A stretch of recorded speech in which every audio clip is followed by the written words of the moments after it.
Welcome to Trailer Park PhD and Trailer U. Here are 4 fun facts about Canada's Freedom Convoy. And spoiler alert, they weren't truckers after all. The so-called Freedom Convoy started January 2022 and lasted 23 days. It cost the Canadian economy $5 billion in trade, wages, and business losses. Another point, in some internal government documents, it was said blockades were causing losses of up to 0.2% of Canada's GDP per week during the worst of the disruption. Downtown businesses in Ottawa lost significant revenue. People were unable to go to work. The downtown mall, the Rideau Centre, lost several $million per day. Fun fact 1, you might not have known that people were paid to be there. The Honk Honk Hodl campaign gave convoy truckers $8,000 worth of Bitcoin to each recipient, for example. There were many other fundraising campaigns that gave protesters money to remain part of the prolonged protests. Fun fact 2, the vast majority of the protesters weren't truckers at all. The Canadian Trucking Association said their 120,000 members were vaccinated at the rate of 90%. An analysis conducted by the Canadian Security Intelligence Service, Canada's main civilian intelligence agency, responsible for national security, counterterrorism, and counterintelligence, found very few participants worked in the trucking sector in any way.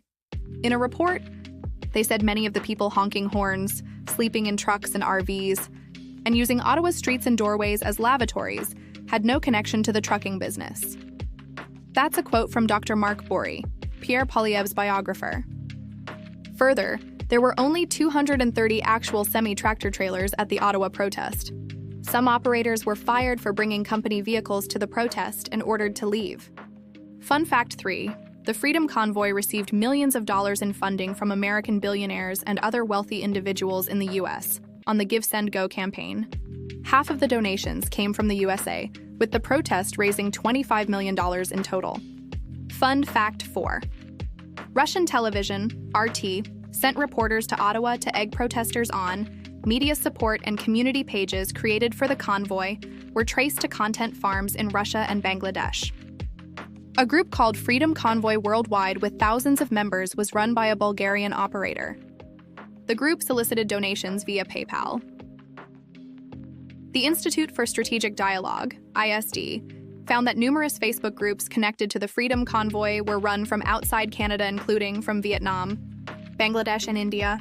These groups used fake or compromised accounts to amplify convoy-related content and solicit donations. One Canadian politician, Pierre Poilievre, used the Freedom Convoy to consolidate power in the Conservative Party and oust Aaron O'Toole from his leadership post. Poilievre brought coffee and donuts to the protesters and further stoked tensions. Remember, always follow the money, folks. I was part of a research team exposing these foreign links. The Freedom Convoy was a sophisticated operation that used existing grievances within Canada to stoke division and tear at our social and political fabrics. This has been happening in Western democracies for years now. These same forces are attacking Canada again right now. Please stay safe online, everyone, and thanks for watching. Please like and subscribe.